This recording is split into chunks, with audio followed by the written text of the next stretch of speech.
Goods पे, substitute goods पे आओ। टी का दाम बढ़ेगा, टी का दाम बढ़ा तो डिमांड किसकी बढ़ रही है? कॉफी की। क्यों? जब किसी चीज का डिमांड बढ़ेगा तो उसकी वैल्यू घट क्यों नहीं रही है? उसकी डिमांड, जब प्राइस टी का बढ़ा तो इसका दाम कम हो जाना चाहिए, इसकी डिमांड कम हो जानी चाहिए ना, जो एक नियम है। लेकिन यहां सब्स्टिट्यूट गुड में क्या कह रहा है कि प्राइस अगर बढ़ रहा है टी का और डिमांड किसका बढ़ रहा है? कॉफी का। यहां कुछ गड़बड़ नहीं हो रहा, क्योंकि ये सब्स्टिट्यूट गुड है। अगर आपको टी, कॉफी महंगी होती है, टी का दाम बढ़ गया, कॉफी सस्ता मिल रहा, तो लोग डिमांड किसकी करेंगे? कॉफी की करेंगे, ना कि वो टी की करेंगे। तो ये देखो दोनों का रिलेशन कैसा है? इनवर्स है कि डायरेक्ट है? डायरेक्ट है। देखो इसका दाम बढ़ा तो इसका डिमांड बढ़ गई, कहीं डाउन नहीं हो रहा, तो डायरेक्ट रिलेशन है। देखो two good X and Y are said to of good X is directly related with quantity of demanded of good Y. If price of good X T increases then quantity demanded of good y coffee also increases and vice versa। T का दाम बढ़ा तो साथ में coffee का भी demand बढ़ गई, दाम नहीं बढ़ा, डिमांड बढ़ गई। ठीक, तो देखो ये दोनों रिलेशन क्या होगा और इसका स्लोप कैसा बनेगा? अपवर्ड की डाउनवर्ड? अपवर्ड। और अगर मान लीजिए इनवर्स रिलेशन होता तो क्या बनता? डाउनवर्ड। तो ये देखो, ये पहला हमारा T0 का मतलब क्या हुआ? प्राइस ऑफ कमोडिटी, और Q क्वांटिटी। तो ये देखो जब P0 उसकी प्राइस थी चाय की तो क्वांटिटी Q0 था, टी की प्राइस बढ़ गई टी की, तो किसकी क्वांटिटी बढ़ गई? यहां बढ़ गई कॉफी की। तो ये क्वांटिटी ऑफ कॉफी है लिखा हुआ है और ये प्राइस ऑफ टी है। जब भी ये फिगर बनाना तो इस पे कॉफी की बनेगी या प्राइस ऑफ बनेगा? दोनों की क्वांटिटी नहीं बनेगी। कई बार बच्चे ये गलत फिगर बना के आते हैं, तो फिगर बना हुआ दिखा रहे हैं, आपको फिगर बनाना होगा। क्वेश्चन जो पूछा जाएगा 3 नंबर में, 4 नंबर में, जैसा क्वेश्चन होगा उसी तरफ से आपको उसके आंसर देने हैं। तो आप जब फिगर बनाएंगे, तो जब आप सब्स्टिट्यूट गुड का फिगर बनाएंगे तो आपका स्लोप कैसा होगा? अपवर्ड। और जब आपका इनवर्स बनेगा तो डाउनवर्ड। तो ये देखिए ये बढ़ा, तो इसको हम कहते हैं डायरेक्ट रिलेशन, और स्लोपिंग होती है अपवर्ड स्लोपिंग में। अब इससे क्वेश्चंस 1 नंबर में जैसे पूछेगा तो ये फिगर भी दे सकता है, लैंग्वेज में भी क्वेश्चन दिया जा सकता है कि अगर ऐसा होगा तो उसके अंदर क्या एक्शन रिएक्शन होगा। तो रिलेशन में कैसा रिलेशन होगा? वो डायरेक्ट रिलेशन होगा। और स्लोप कैसा होगा? अपवर्ड होगा। इनवर्स होगा, इनवर्स रिलेशन में कैसा स्लोप होगा? डाउनवर्ड होगा। क्लियर? कंप्लीमेंट्री गुड्स में देखो एग्जांपल मैंने बताया था कि पेन और आपका इसके अंदर की रिफिल जो होती है, कार और पेट्रोल, ये क्या है? कंप्लीमेंट्री गुड्स है।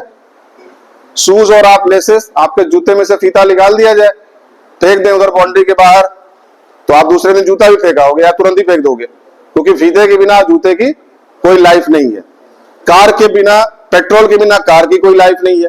तो ऐसे चीजों, इसमें से अगर रिफिल लिखा दें तो ये पेन लेके आप घूमोगे, या इसमें से इंक हम हटा दे, भाई दो ही चीज होता है, रिफिल होती है तो इंक होता है, तो इसका हम निकाल के फेंक दे तो ये पेन आप लेके घूमोगे? नहीं घूमोगे। तो ये टोटल एक दूसरे पे क्या है? तो ऐसे वस्तु को हम कहते हैं कंप्लीमेंट्री गुड्स। ये क्लियर हुआ? अब देखो क्या चेंजेस आ रहा, देखो two goods X and Y are said to B a complementary goods if price of good X is inversely related with quantity demanded of good y. Therefore, if price of good x increases, then quantity demanded of good decreases. Car और petrol, यहां देखो अगर आप मान लीजिए bike का दाम बढ़ जाए तो आप क्या खरीदने जाओगे? कार खरीदने जाओगे, जाओगे ना? तो ये कैसा रिलेशन? ये कंप्लीमेंट्री गुड्स है ना। एक का दाम बढ़ रहा बाइक का और फर्क किस पे पड़ रहा है? कार पे। डिमांड किसकी बढ़ रही है? कार की। तो ये क्या? ये कंप्लीमेंट्री गुड्स है। नहीं तो अगर उसके अगर प्राइस बढ़ जाता कंप्लीमेंट्री गुड में बाइक का, तो बाइक की डिमांड कम होनी चाहिए ना नियमतः। यहां डिमांड किसकी बढ़ जा रही है? कार की बढ़ जा रही है। इसलिए बढ़ जा रही है कि कार और बाइक जो है ये दोनों या पेट्रोल से वो भी चलता है, पेट्रोल से भी चलता है। तो ये क्या है? कंप्लीमेंट्री गुड्स है। एक के दाम बढ़ने से डिमांड दूसरे वस्तु की बढ़ जा रही है। That's clear? ये देखो quantity of car, price of petrol, petrol का दाम बढ़ा, यहां देखो पेट्रोल घटाइए तो क्वांटिटी किसकी यहां हो रही है? कार की। Q0 से Q1 हो गया। अब देखो तीसरा क्या बताया मैंने, इनकम ऑफ द कंज्यूमर। आपका जैसा इनकम होगा उस हिसाब से आपकी डिमांड होगी। देखो, as the income of the consumer changes the quantity demanded of various good increase, decrease और रिमेन कांस्टेंट। अगर हमारा किसी भी कंज्यूमर का अगर इनकम बढ़ती है तो डिमांड जो या तो बढ़ेगा, मतलब इसमें कह रहा है कि बढ़ जाएगा तो बढ़ेगा, इनकम हमारी घट जाएगी तो हमारी घटेगी, या एज इट इज रहेगा तो क्या होगा, वो कांस्टेंट होगा। यही कह रहा है ना ये लैंग्वेज। चलो अब इसका एग्जांपल और एक्सपेरिमेंट भी कर लेते हैं कि गुड्स हमारी दो गुड्स है यहाँ पे, एक नॉर्मल गुड की बात करता है और एक इंफीरियर गुड की बात करता है। मैंने नॉर्मल गुड और इंफीरियर गुड में भी डिफरेंस बताया था कि नॉर्मल गुड जो है, good which exhibit positive income effect is as the income increases, demand of normal good also increases। हमारी इनकम, जैसे हम मॉल से कपड़ा खरीदते हैं या ब्रांडेड कपड़ा खरीद रहे हैं, तो हम जब हमारी इनकम ज्यादा है हम तो ब्रांडेड कपड़े खरीद रहे हैं, इनकम ज्यादा है तो हम मैक्सिमम टाइम हम रेस्टोरेंट में खाना खा रहे हैं, ठीक है, क्योंकि हमारा नॉर्मल गुड सही है। जो अच्छे कपड़े पहन रहे हैं, महंगे कपड़े पहन रहे हैं, अच्छा घर बना रही है, हमारा क्या नॉर्मल गुड्स है। तो जब हमारी जैसी इनकम बढ़ेगी तो ऐसे हमारी चीजों का भी जो हम प्रयोग करेंगे वो हम ज्यादा नॉर्मल गुड का ही करेंगे। जैसे अगर हमारी इनकम बढ़ी तो हम जैसे कहा था कि इंफीरियर गुड और नॉर्मल गुड में अंतर क्या है, पहले जो सस्ती चीजें मिलती हैं वो इन नॉर्मल गुड के कंपेयर में वो क्या है, इंफीरियर गुड है। जैसे व्हीट का भी आटा होता है और बाजरे का भी आटा होता है ना। तो आपके पास पैसा है तो आप चपाती जो खा रहे हैं आप गेहूं की खाएंगे, लेकिन जिनके पास पैसा नहीं, जो गरीब हैं, वो क्या करेंगे, वो बाजरे की रोटी खाएंगे लेकिन क्योंकि वो इंफीरियर गुड है compare to normal good. Normal good के कंपेयर में वो इंफीरियर गुड है। जैसे आपकी इनकम कम है तो ऐसा तो है नहीं कि कपड़े नहीं पहनेंगे आप, ऐसा तो नहीं कि आप भोजन नहीं करेंगे, लेकिन आपका जो गुड्स कंज्यूम करने का जो होगा वो आप इंफीरियर गुड की तरफ बढ़ेंगे। जैसे आप देखिए आपके लखनऊ में भी एक मंगल मार्केट लगता है, एक सेक्टर डी के पास में हर मंगलवार को, वहां आप देखिएगा रोड पे लोग बेचते हैं, ये हर शहरों में लगता है, ठीक है, वहां चीजें सस्ती मिलती है। तो वहां आप देखेंगे कि जो लोग मान लीजिए मॉल से कपड़ा नहीं खरीद सकते हैं, शर्ट नहीं खरीद सकते हैं, टी शर्ट नहीं खरीद सकते हैं, तो वो लोग जाके वहां पे चीजों खरीदते हैं, डेली यूज की चीजें हैं। अब हर आदमी हॉकिंस की कुकर तो नहीं खरीद सकता है क्योंकि वो महंगा आता है, वो ब्रांडेड है, तो वो कोई लोकल बर्तन को यूज करेगा। और भी कई चीजें हैं, खिलौने से लेकर सब कुछ, सुई से लेकर बाहर तक सब कुछ वहां बिकता है। जो आपकी एक नीड है, जो आपकी जनरल नीड है, वो सारी चीजें वहां मिलती हैं आपको। तो वो क्या इंफीरियर गुड है, क्यों वहां जा रहे हैं लोग। ऐसे ही दिल्ली में एक मार्केट लगती है सरोज, चोर बाजार तो पुराना है, पता नहीं है कि नहीं है, लेकिन अभी एक सरोजनी मार्केट है दिल्ली में, वहां पे आपको वेट के हिसाब से मिलता है, कि केजी के हिसाब से आप जो भर लो, छोटे कपड़े बड़े कपड़े जो भी है, तो आपको जैसे इससे मतलब नहीं कि 100 रुपीज केजी आपको कपड़े वहां पे है, अब 100 रुपीज केजी 1 केजी में जितने कपड़े चढ़ जाए, ऐसे आप खरीदने जाओगे तो क्या होगा कि एक आपको टी शर्ट 100 रुपए का मिलेगा, लेकिन उस 100 रुपए में अब किलो में छोटे कपड़े भी आए, बड़े कपड़े, या 2 ही टी शर्ट आया, 4 टी शर्ट आए, तो वो केजी के हिसाब से देते हैं। तो वो परमानेंट मार्केट है। लेकिन जो चोर मार्केट बता रहे हो वो जानते हो क्या, वो केवल 3 घंटे के लिए खुलता है, 4 से लेकर 7 बजे, वो रजिस्टर्ड है, मतलब उसके लिए गवर्नमेंट का ऑब्जेक्शन नहीं है। तो लोग वहां जाके खरीदते हैं अपने इनकम के अनुसार से कपड़े, और आपको कहीं से लगेगा फीलिंग पूरी आएगी ब्रांडेड की, वो देखने में कहीं से नहीं लगेगा कि वो, क्योंकि कहीं ना कहीं वो चोर मार्केट है तो कहीं से चोरी करके ही आया। अब चोरी का मतलब ये मत समझो कि किसी घर उससे चुरा के ही आया मॉल से, ऐसा नहीं है। चोरी का मतलब होता है कि मुझे जैसे जब कोई प्रोडक्ट जब जाता है तो उस पर टैक्स देना पड़ता है, कहीं ना कहीं आपको गवर्नमेंट जीएसटी लेती है। कुछ चीजें जब आपके बंदरगाह से माल उतरता है तो वो चोरी से वहीं से कर देते हैं, तो वो टैक्स से बचने के लिए, और उसकी सेलिंग भी उसी तरह से होती है। तो ऐसे कपड़े वहां होंगे जहां बच्चे जो भी जाते हैं लोग खरीदते हैं, तो वो इंफीरियर गुड है। नॉर्मल गुड है। अब देखो इंफीरियर गुड देखो, जैसे अभी आप एग्जांपल और देखो, अपने आसपास का देखो, दूध आता है मार्केट में, एक फुल क्रीम वाला आता है, उसका प्राइस कुछ और होता है, और एक जो है क्रीम निकाल के आता है जिसको टोड मिल्क कहते हैं, उसका सस्ता दाम होता है। तो आप देखो दूध तो दोनों है, दोनों मिल्क प्रोडक्ट, दोनों मिल्क है, लेकिन एक नॉर्मल गुड है और एक इंफीरियर गुड है। जो क्रीम निकाल के बेचा जा रहा है वो इंफीरियर है, और जो क्रीम के साथ बेचा जा रहा है वो क्या है, नॉर्मल गुड है। ठीक। दूसरा हमने एग्जांपल दिया था कलर टीवी और ब्लैक एंड व्हाइट टीवी, अब तो नहीं आती है।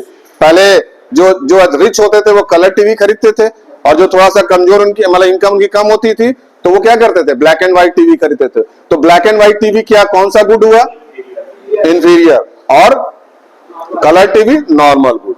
चलो, व्हीट और बाजरा का बोला, व्हीट क्या है, नॉर्मल गुड, और बाजरा इंफीरियर गुड। ये सब क्लासिकल एग्जांपल है। अब निगेटिव देखो, इंफीरियर गुड पे निगेटिव इंपैक्ट क्या डाल रहा, good which exhibit negative income effect as the income increases, demand of inferior good decreases, they are generally demanded by lower income group, consumer inferior good have better alternative available for them in the market। जैसे अब मान लीजिए कि inferior वाले का income बढ़ गई तो किधर जाएगा, नॉर्मल गुड की तरफ बढ़ेगा, और डिक्रीज किसका हो जाएगा, इंक्रीज हो जाएगा नॉर्मल गुड का, डिक्रीज हो जाएगा इंफीरियर गुड का। देखो व्हीट पहले खाता था, बाजरा इज इंफीरियर टू व्हीट, तो आप पहले, अब ये देखो फिगर बनेगा, पॉजिटिव इनकम इम्पैक्ट और नेगेटिव इनकम इम्पैक्ट, ये बढ़ेगा, फिगर बनेगा। चलो अब आ जाओ, कुछ ऐसा भी होगा कि दाम बढ़ने से, मैंने बताया ना कि दाम बढ़ने से कोई फर्क नहीं पड़ता है, क्वांटिटी उतना ही कंज्यूम करेंगे जितनी मेरी रिक्वायरमेंट है, तो उसको हम कहते हैं वर्टिकल, देखो पैरेलल टू वाई एक्सिस। जैसे देखो हमारी ये इनकम का है, वाई एक्सिस पे हम इनकम शो कर रहे हैं और एक्स एक्सिस पे क्या कर रहे हैं, क्वांटिटी। हम तो नमक का दाम 160 रुपया था, मतलब मेरी इनकम 160 रुपए थी, तो हम 5 ग्राम नमक यूज करते थे। अब हमारी इनकम हो गई 16,000, तो क्या वो आधा किलो नमक खाने लगेंगे, नहीं करेंगे। अब हमारी इनकम हो गई 16 लाख रुपया, तो क्या हमारी 5 किलो खाने लगेंगे, तो कोई चेंजेस हो रहा है क्वांटिटी पे, क्वांटिटी हम उतना ही यूज कर रहे हैं जितना मुझे नीड है, जितना मैं करते थे उतना ही करेंगे। बल्कि हो सकता है चीनी हम 1 किलो खाते थे और डायबिटीज हो गए तो और कम ही कर सकते हैं, तो वो एक हमारी डिजीज पे डिपेंड करता है, वो अलग चीज है, लेकिन हमारी नीड जितनी उतनी ही हम खर्च करेंगे। ठीक। जिसको जैसे यहाँ का नेसेसिटी गुड, इसको सॉल्ट को नेसेसिटी गुड कहा गया है, मेडिसिन को इमरजेंसी गुड कहा गया है, ये सब चीज लैंग्वेज है इकोनॉमिक्स के। ये देखो अब इसमें पूछता है कि ये जो लाइन है इसको कहते क्या है, तो ऐसे अगर लाइन है तो क्या है, ये नॉर्मल गुड, और ऐसे है तो क्या है, वर्टिकल, और ये है तो इंफीरियर। चलो चौथा मैंने बताया टेस्ट एंड प्रेफरेंस। सारी कहानी जीभ का टेस्ट का है, अच्छी चीज लगेगी तो डिमांड इसकी ज्यादा होगी, और जो खराब लगेगी तो, अभी आपसे कहें करेले का जूस पीना है तो इसकी डिमांड करोगे, ठीक, और वही कह दे कि आपको कोल्ड ड्रिंक पीना है तो डिमांड तुरंत बढ़ जाएगी, क्या सर एक क्या 2 बोतल ले आइए, बहुत अच्छा है। तो ये क्यों ऐसा कह रहे हो, क्योंकि आप टोटली टेस्ट पे डिपेंड करते हो, जो आपकी अच्छी चीज लगेगी, जो आपको टेस्ट आनंद देगा, उसको आप डिमांड ज्यादा करोगे। जो कम, कहते लौकी का जूस, लौकी की तो सब्जी नहीं पसंद करते हो घर पे, मम्मी बना दी लौकी की सब्जी तो लौकी की तरह नहीं, कम से कम कई लौकी की तरह मुंह बनाओगे, करेला बना दिया तो करेले की तरह मुंह बन जाएगा। लेकिन तो ये क्या है, ये आपको शो करता है कि आप डिमांड उस चीज ही करते हैं जिसको आपको टेस्ट अच्छा है। ठीक। अब देखो taste and preference of the consumer also affect the quantity demand of the good. Taste हमारे डिमांड क्वांटिटी को इफेक्ट डालता है, अच्छी चीज होगी हमें जो पसंद आएगी, मेरे टेस्ट का होगा तो उसकी डिमांड ज्यादा करेंगे, कम होगा। और favourable taste demand for the good will be higher, in case of unfavourable taste demand for good will be generally lower, उसके कंपेयर में उसकी डिमांड कम होगी। अदर फैक्टर में आ जाओ, अदर फैक्टर में क्या आता है, फैशन। जो जैसी फैशन है वैसी चीज आप डिमांड करेंगे। आज के डेट में फैशन क्या है, जीन्स पहनना तो फैशन रहा ही है, आज के डेट में फटा जीन्स पहनना ज्यादा फैशन में, जितना फटा रहेगा उतना ही उसकी कीमत भी ज्यादा है और उसकी डिमांड भी ज्यादा है।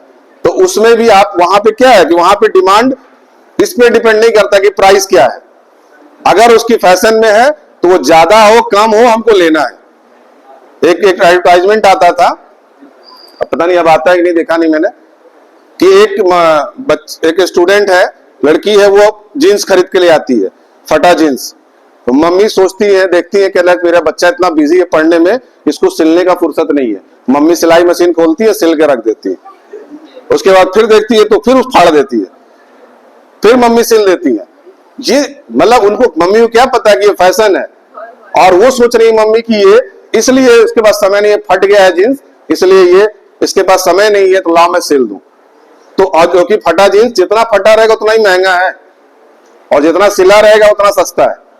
तो ये एक इसको कहते हैं, ये अदर फैक्टर भी है जो आपके डिमांड को अफेक्ट करता है, कि अगर फैशन में है तो उसका दाम हाई रहेगा। क्लियर? तो अभी देखो इसको थोड़ा सा ऐसा ही फॉर्मूला देखो ध्यान से। अब याद करने का तरीका क्या है? डी फॉर क्या हुआ? D for demand. डिमांड पे एफ फॉर क्या होता है? फॉर नहीं, फैक्टर।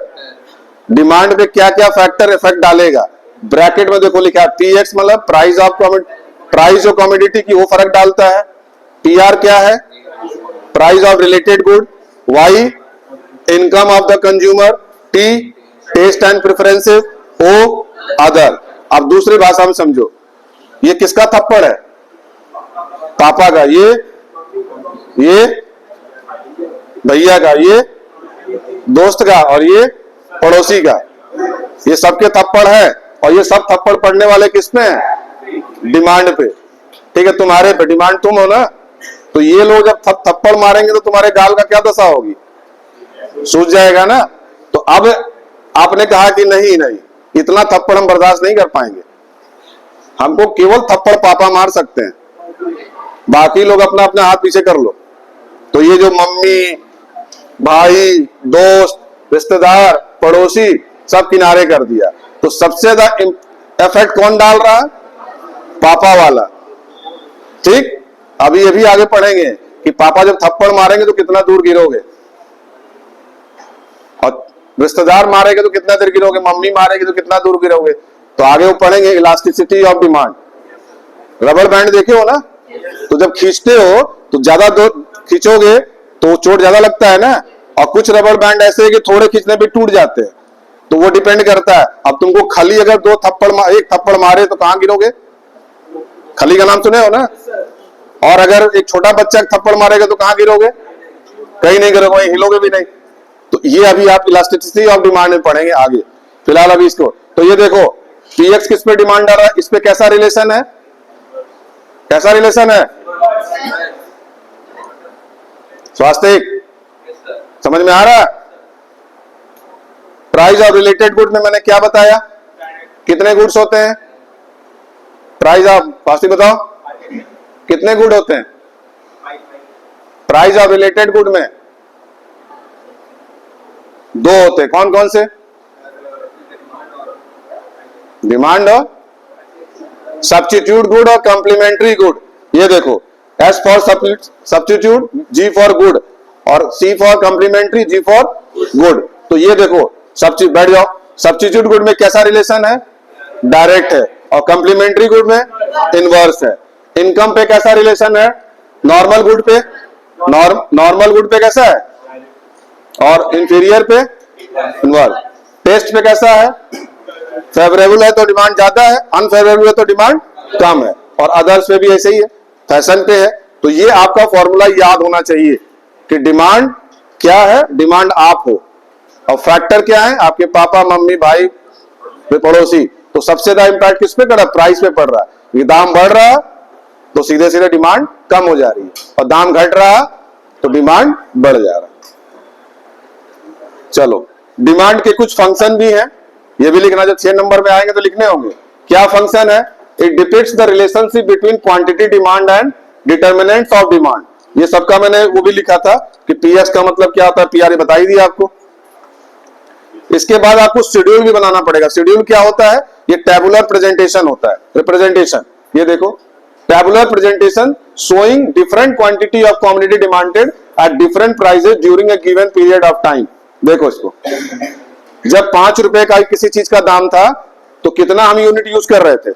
2 यूनिट। जब दाम हमारा 4 रुपया हो गया तो 3 हो गया तो 5, 2 हो गया तो, और 1 हो गया तो पूरी मंडी पूरा खरीद ले आए।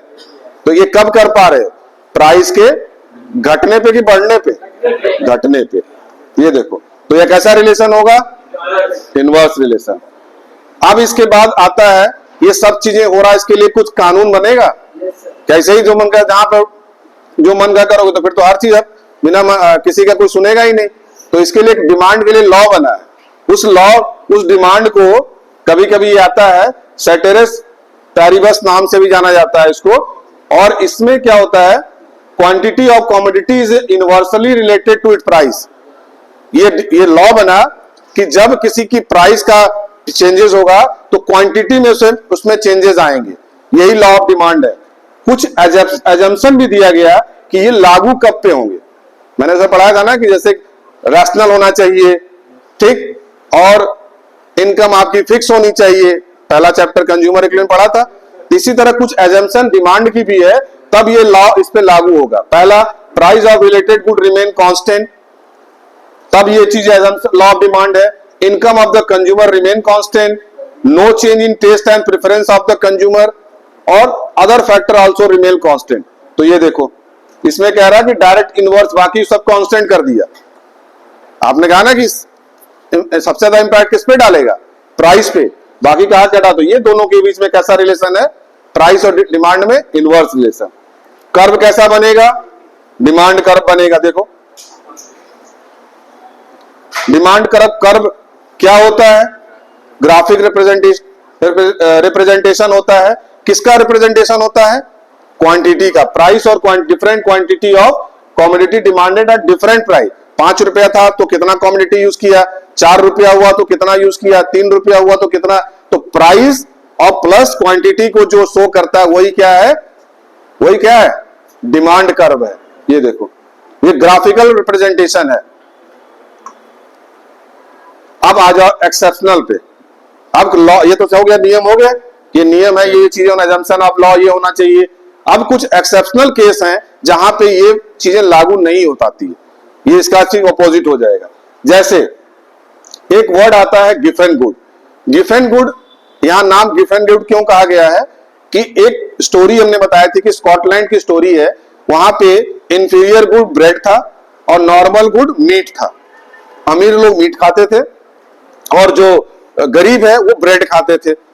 किसी कारणवश से, अब अगर यहाँ पे ऐसा है तो अमीर खा रहा तो इसका मतलब पैसे वाला है, उसकी इनकम ज्यादा है इसलिए खा रहा, और जिसकी इनकम कम है वो ब्रेड खा रहा। लेकिन किसी कारणवश से ब्रेड का दाम बढ़ता जा रहा, तो नियमतः क्या होना चाहिए? अगर किसी कमोडिटी की प्राइस बढ़ रही है तो उसका क्या होना चाहिए? डिमांड कम होना चाहिए। लेकिन उसके प्राइस बढ़ने के बाद भी उसकी डिमांड बढ़ती जा रही है। मीट का डिमांड नहीं बढ़ रहा। अगर हम सब्स्टिट्यूट गेट की बात करें तो लोगों को इधर जाना चाहिए, भाई मीट उससे सस्ता हो गया, ब्रेड महंगा हो गया, तो क्यों वो ब्रेड यूज कर रहा? तो इस चीज को ऑब्जर्व किया एक व्यक्ति ने वहां पे, जिसका नाम था सर रॉबर्ट गिफन। इन्हीं के नाम पे ये एक एक्सेप्शनल बना कि किसी कारणवश से किसी चीज का दाम बढ़ जाए तो भी वहां पे आपका वो डायरेक्ट मतलब प्राइस और डिमांड वाला रिलेशन नहीं होगा, वो एक्सेप्शनल केस है। तो देखो यहाँ पे वहां पे कैसा रिलेशन होगा? डायरेक्ट रिलेशन होगा, इनवर्स रिलेशन नहीं होगा। इनवर्स रिलेशन तभी होगा कि जब प्राइस बढ़े और दाम डिमांड कम हो जाए, ठीक, या प्राइस बढ़े या घटे तो डिमांड बढ़ जाए, तब तो इनवर्स रिलेशनशिप है। लेकिन दोनों डायरेक्शन एक ही तरफ जा रहा है तो वो क्या होगा? Direct relation. तो यहाँ पे यही चीज हुआ। तो those good whose quantity demanded rises with rise in price और वाइस वर्सा। मीट और ब्रेड, दाम अगर ब्रेड का बढ़ रहा है तो डिमांड ऑटोमेटिकली किसकी बढ़ जानी चाहिए? मीट की। लेकिन यहाँ पे नहीं हो रहा, ब्रेड की ही डिमांड लोग। यहाँ रीजन एक चीज ये भी है कि जो नॉन वेजिटेरियन नहीं है वो मीट नहीं खाएगा ना, चाहे वो जितने का ब्रेड मिले वो खाएगा तो ब्रेड ही खाएगा। चलो, दूसरा एक्सेप्शनल केस है कॉन्स्पिशियस गुड या वर्बलेन गुड कहते हैं। इसका एक और नाम है स्नॉब गुड। ये तीनों एक ही नाम है। अब इसमें क्या है, इसको क्यों एक्सेप्शनल माना गया है? अभी हमने कहा कि प्राइस बढ़ेगा तो डिमांड मांग कम होगी, और प्राइस अगर घटेगा तो मांग ज्यादा होगी। यहां कह रहा है कि डायमंड का दाम बढ़ जाए, डायमंड का दाम बढ़ जाए, गोल्ड का दाम बढ़ जाए, तो धीरू भाई अंबानी की पत्नी अगर है नीता अंबानी, तो वो तो इसी को खरीदना चाहेंगी, मुकेश अंबानी के। अब अपनी पत्नी का नाम याद तो है नहीं, जो भी है उन्हीं की फैमिली की ना। तो मान लो उनका, वो क्यों खरीदने जा रही है? बोलो, पैसे, पैसा है तो डिमांड बढ़, पैसा तो है तो डिमांड बढ़ रहा, तो उनको तो उनकी मांग कम करनी चाहिए। तो रीजन क्या है? क्योंकि उनको अपना स्टेटस सिंबल मेंटेन करना है। जितनी चीज महंगी होगी वो खरीदेंगी जरूर। एक गरीब आदमी नहीं खरीदेगा ना, जो पैसा नहीं है। लेकिन जिसका पैसा है तो वहां पे ये फॉर्मूला थोड़ी लागू होगा। वहां पे ये फॉर्मूला लागू नहीं होगा कि दाम बढ़ रहा तो हम नहीं खरीदेंगे। यहां कह रहा है कि और जितना महंगा हो, क्योंकि महंगा होगा तो मेरा स्टेटस पूरे वर्ल्ड में, मेरा स्टैंडर्ड है, मेरा स्टेटस सिंबल, ये स्टेटस सिंबल हो गया। इसलिए क्या ये डिमांड और प्राइस का फॉर्मूला इस पे लागू होगा? तो ये कैसा केस हुआ? Exceptional case. तो देखो, those goods are very expensive goods and are used to status symbol, quantity demanded of these goods rise with rise in price। जितना बढ़ेगा उतना ही उनकी मांग होगी। तो ये एक्सेप्शनल केस, ऐसा रिलेशन को क्या कहेंगे? Direct relation. Clear? Necessity good का बता दिया, चाहे नमक 50 रुपए का मिले और चाहे 50,000 का मिले, नमक हम यूज करेंगे ही, चाहे उसके दाम बढ़ने और घटने से कोई फर्क नहीं पड़ेगा, क्योंकि ये भी डायरेक्ट रिलेशन है। ठीक? No change in demand. Medicine में भी यही है। क्या है? इमरजेंसी गुड जिसको कहें। अब आ जाते हैं फ्यूचर एक्सपेक्टेशन। तो ये फ्यूचर एक्सपेक्टेशन में अभी हम सबसे ज्यादा इन्वेस्ट किस पे कर रहे हैं? लैंड पे और गोल्ड पे। सोना महंगा हो रहा फिर भी खरीद रहे हैं। क्यों खरीद रहे हैं? नियमतः क्या होना चाहिए?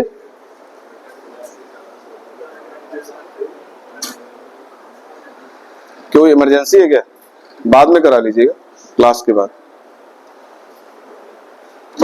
अगर डिमांड, अगर आप मान लीजिए यहां पे सोना महंगा हो रहा, जमीन भी महंगी हो रही है, लेकिन फिर भी लोग खरीद रहे हैं, बैंक से लोन लेके खरीद रहे हैं, दूसरे से कर्जा लेके खरीद रहे हैं। तो यहां पे कहां पे, जब उसकी डिमांड, जब उसका दाम बढ़ रहा तो क्यों नहीं हम कम परचेजिंग कर रहे हैं? तो ये यहां पे लागू कहां हो रहा? यहां इनवर्स रिलेशन होना चाहिए, नहीं हो रहा। यहां क्या हो रहा? डायरेक्ट रिलेशन हो रहा। देखो, ठीक, इतनी बात समझ में आ गई। अब change in quantity demand. Quantity demand क्या है और चेंज इन डिमांड? देखो, it occurs due to change in price of the commodity.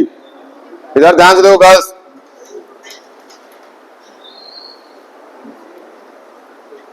it occurs due to change in factor other than price of the commodity। Change in demand में ये changes आएंगे और change in quantity में price पर depend करता है। दूसरा, इसमें जो टाइप्स हैं, एक्सपेंसिव है, एक्सपेंशन है और कंट्रैक्शन है। और इसमें जो टाइप्स हैं, increase in demand and decrease in demand. अब इसमें देखना है कब कैसे हो रहा। अगर एक्सपेंशन हो रहा तो क्यों हो रहा, कंट्रैक्शन हो रहा तो क्यों हो रहा, डिमांड में इंक्रीज क्यों हो रहा, और डिक्रीज अगर डिमांड की हो रही है तो क्यों हो रही। ये आपको क्वेश्चन इसमें आते हैं। देखो, जैसे ये क्या है, पहले तो ये एक्स एक्सिस पे क्या लिखे हो, क्या लिखा हुआ है?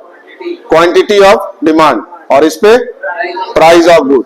10 रुपया जब था तो हमारी डिमांड कितनी थी? Q0, जीरो ने Q0। और जब 10 से 15 हो गया,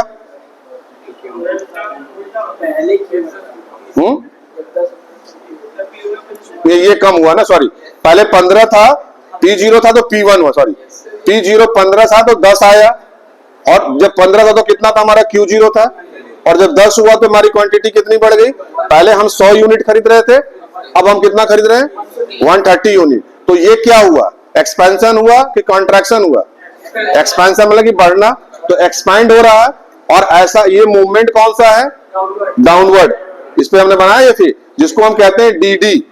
ये क्या है? डी है ना, ये डी और डी, तो इसको कहते हैं डाउनवर्ड मूवमेंट अलोंग विथ किस कर्व से हो रहा? ए से लेके बी। पहले हमारी डिमांड ये थी ना, हमारा फिगर क्या था?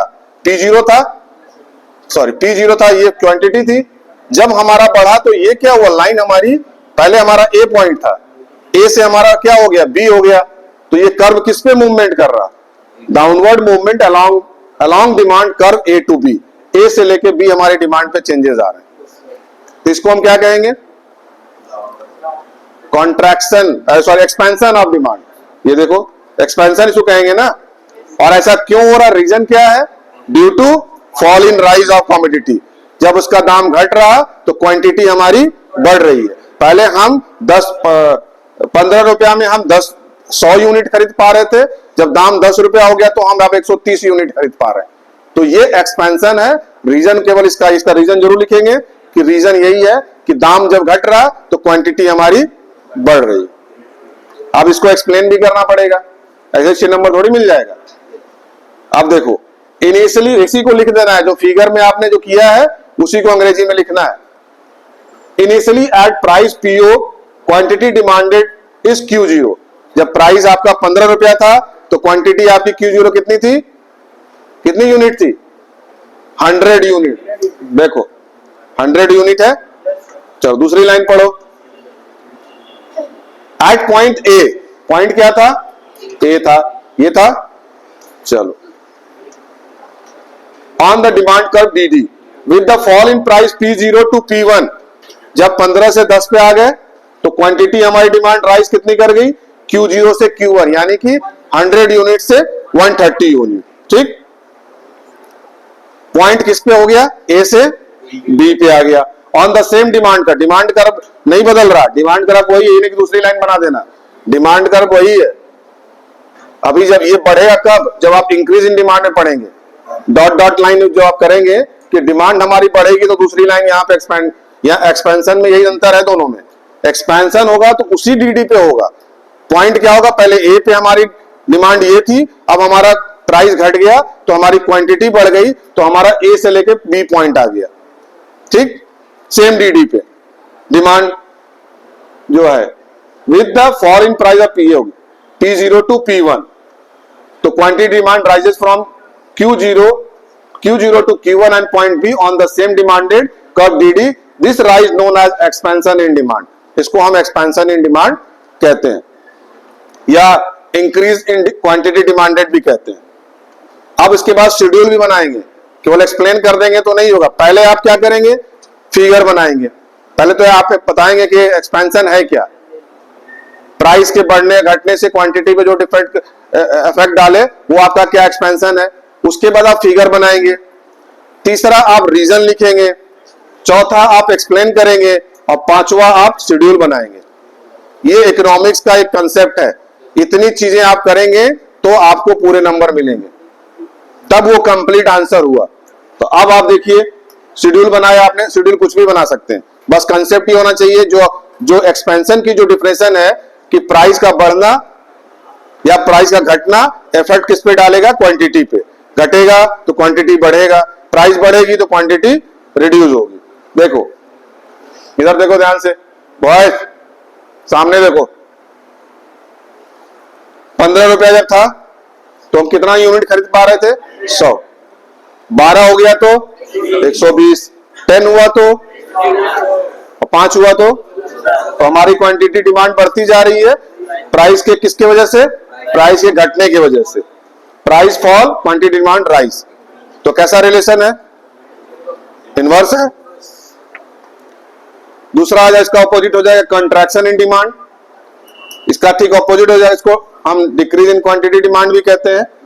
क्यों ऐसा होगा, रीजन क्या है, rise in price of commodity. देखो इसका फिगर देखो, इसमें मूवमेंट कैसा होगा, स्लोप कैसा बनेगा, डाउनवर्ड की अपवर्ड, अपवर्ड। और कैसा देखो, ए से लेके बी चला गया। ये ए कर्व था और किस पे चेंजेस ला रहा, कौन से डिमांड पे, डीडी पे, ये है ना। तो ये देखो along with demand curve A to B, price हमारी 8 थी, 8 था ना ये, तो हमारी क्वांटिटी कितनी थी, ये था। जब प्राइस इसका बढ़ गया तो क्वांटिटी Q1 हो गया। ये चेंजेस आए, 100 यूनिट अब 50 यूनिट हो गया। एक्सप्लेनेशन आप उसी तरह लिखेंगे, शेड्यूल फिर आप ऐसे ही बनाएंगे, और फिर आप अब इतना तो ये क्या इसका हो गया। अब डिमांड इंक्रीज कब करेगा, कुछ तो रीजन हो गया ना, इसी थोड़ी डिमांड बढ़ जाएगा। हाँ, नई रिसोर्सेज आ जाएंगी तो डिमांड बढ़ जाएगा। देखो रीजन कब कब होगा, rise in the price of substitute good, substitute price of substitute good. अगर सब्स्टिट्यूट जैसे टी का दाम बढ़ गया तो डिमांड किसका बढ़ रहा, कॉफी का। तो ये क्या हुआ, increase in demand of coffee, ना कि टी, तभी तो ये इंक्रीज इन डिमांड होगा ना। दूसरा होगा fall in price of complementary good, complementary की प्राइस में अगर गिरावट आ जाए तो आपका दाम बढ़े। डिमांड किसकी, मैंने कहा ना बाइक अगर महंगी हो जाए, मतलब ये सस्ती हो जाए कॉम्प्लीमेंट्री गुड, तो डिमांड बढ़ जाएगी ना उसकी।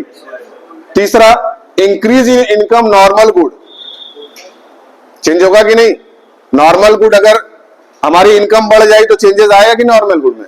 हम किसको छोड़ देंगे, इंफीरियर को छोड़ देंगे, हम नॉर्मल को पकड़ेंगे। और डिक्रीज इन इनकम, अगर हमारी इनकम कम हो गई तो हमारी किसकी इनकम, किसका डिमांड बढ़ जाएगा, इंफीरियर गुड का।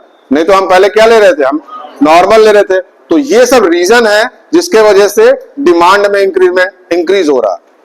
फेवरेबल चेंज इन टेस्ट, अब आपको टेस्ट जिसका अच्छा लगेगा उसी की डिमांड करेंगे ना, करेले का जूस तो डिमांड करेंगे नहीं, और तो उसके जगह पे आपको जो पसंद है उसकी डिमांड ज्यादा करेंगे। तो these are 5 reason to increase for the increase in. तो ये देखो ये चीजें हैं, प्राइस नहीं बढ़ रहा ना, यहां देखो इंक्रीज इन डिमांड, ये देखो बढ़ा ना यहाँ पे, ये प्राइस ऑफ गुड एक्स और क्वांटिटी है। तो पहले हमारा क्या था, P1 था तो क्या था, Q0 था, और फिर भी हमारी डिमांड बढ़ जा रही है Q1। तो ये DD एक पहले से था और ये D1 एक हमारी डिमांड बढ़ गई।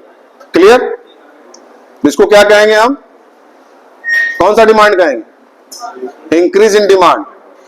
आप इसी को एक्सप्लेन करोगे, कर लोगे। फिर डिक्रीज इन डिमांड में भी यही चीज होगा, उसका ऑपोजिट होगा, fall in price of substitute good, rise in price of complementary good, decrease in income normal good, increase in income inferior good, और अनफेवरेबल चेंज इन टेस्ट। तो इसका लेफ्ट वर्ड होगा। देखो एक्सप्लेनेशन भी इसका ऐसे ही करेंगे।